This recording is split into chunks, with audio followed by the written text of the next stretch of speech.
Hi guys, happy 4th of July if you're living in the United States. Happy July of that has the 4th in it if you live elsewhere in the world.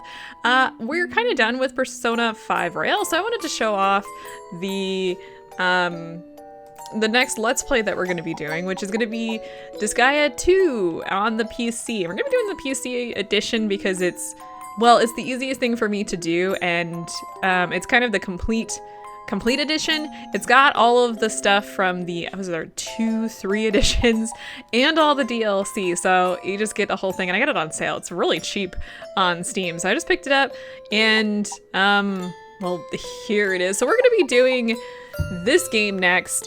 I've been asked to go back to the series because, I mean, it's a fairly enjoyable series, and Disgaea 2 is kind of a sequel to Disgaea 1. Not really, because it's a different protagonist and everything. So we're gonna be jumping into this probably not this, obviously not this week, but probably in the next few weeks. I want to just take a little bit of a break and a breather from Persona, and then we'll be jumping into this. And if you have any suggestions for this particular game on characters or whatnot, let me know in the comments, because you know, there's a lot to do with this game, and there's a lot of things you can do with this game. I chose a particular way, but maybe you guys want to see something, and well, we'll get into that, I guess. And speaking of things that are in this game, there's technically 2 storylines in this game, along with like all the other stuff that I have to air quotes on that, because there's a lot of post-game type content, but there's also a lot of content that you can do whatever. And I kind of want to split it up into 3. I want to go through the main storyline with Adele, and then do the second storyline after that, and then go back and do the other junk afterwards. And I want to keep that kind of down to a minimum because I'm more interested in the story personally, but I know some of the other content, some of the other endings, some of the other fun stuff can be interesting if you're curious, or if you want to, you know, break the game, or if you're, I don't know what you're doing in your spare time. I don't spend a lot of time breaking games personally because I have far too many games, so I don't spend a lot of time fiddle-faddling with them that much these days. Yeah, and then a couple things that I'm going to do personally with this game is I am going to be using the DLC character, or at least a couple DLC characters. If there's characters that you're curious to see, let me know. But there is a couple DLC characters that I'm going to use. On average, the DLC characters are better than the top tier ranked characters that you can make through the Dark Assembly. I just kind of want to do that because the character models are more interesting. And outside of like the main little story that you get when you unlock them, there's really nothing else like with them. Like then you just become just characters, side characters, and I like that. So we're gonna do that.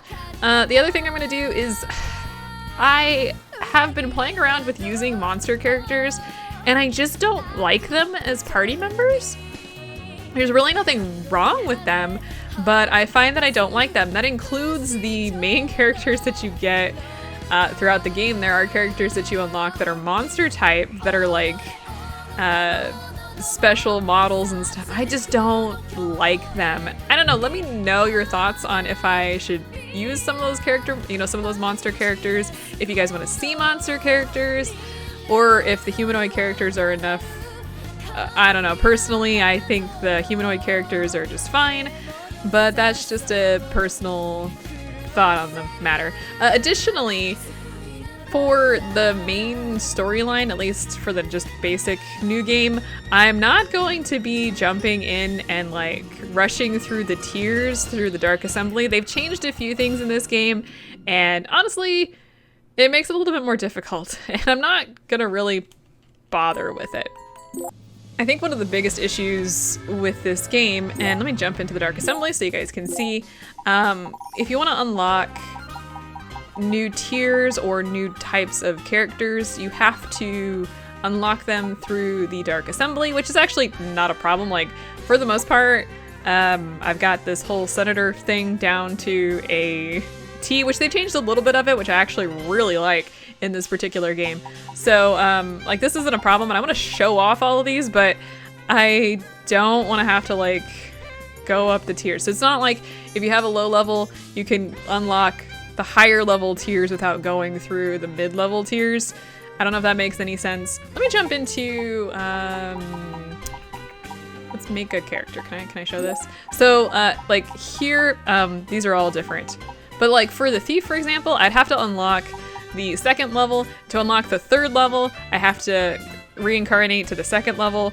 And to be completely honest, there's a little bit of a boost in the aptitudes and the basic stats and stuff.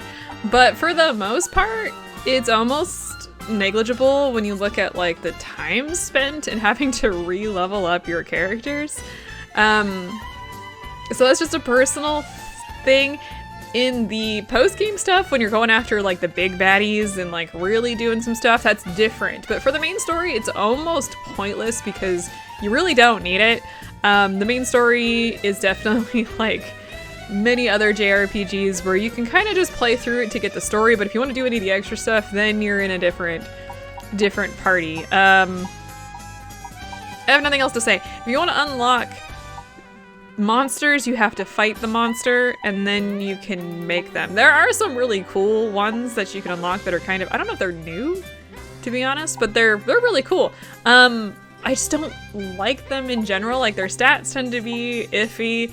The weapons that they use tend to be less varied and a little, I don't know, they're just not as good as far as I'm concerned. Maybe I missed one because honestly after trying to compare all these, I was just like, I'm done. I don't want to spend the time on it. I don't want to have to create a party of like 90 people either.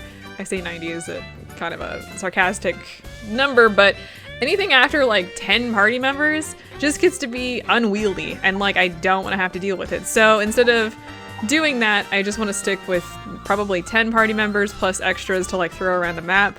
But other than that, I don't want to have to fiddle-faddle with, you know, oh, well, I can't use this monster for that. Whereas most of my guys are going to be fairly, I don't know, useful in multiple situations. So there's where I am with that. So there's some other stuff though. Felonies, those are a thing. We're gonna be dealing with that. I don't know how I want to deal with that, to be completely honest, because there's a lot of stuff that felonies are good for. There's a lot of felonies. I may not really focus on that in the main story and then do maybe some of that for post content. I don't know. Let me know what you think on that, and then we'll go there. I wasn't really gonna grind much either. There's gonna be a little bit of grinding because there has to be, but again, I don't feel it's really necessary for the main storyline. So yeah. I think that about covers it.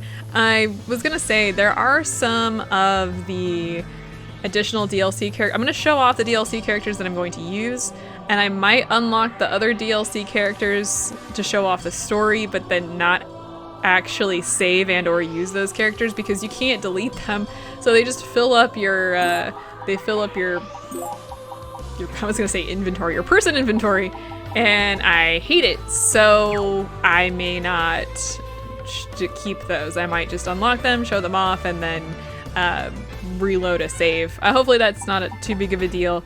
Like I said, let me know what you guys are thinking in the comments. If there's anything in particular you want to see, let me know. I'll probably do all the endings as post-game content stuff, and then we will go from there. When it comes to all the other Let's Plays, I'm going to finish up Persona 4 and then switch Disgaea 2 to being the main Let's Play, so it'll be twice a week. And I'm not quite sure what I'm doing after Persona. I might take a little bit of a break and just do Disgaea for a little bit. I think each of the Disgaea episodes is going to be either story and one battle, 2 battles, or a battle and then story, depending on how we how things line up. I don't want these videos to be going over 30 minutes. I think that it will be reasonable to take us probably into December.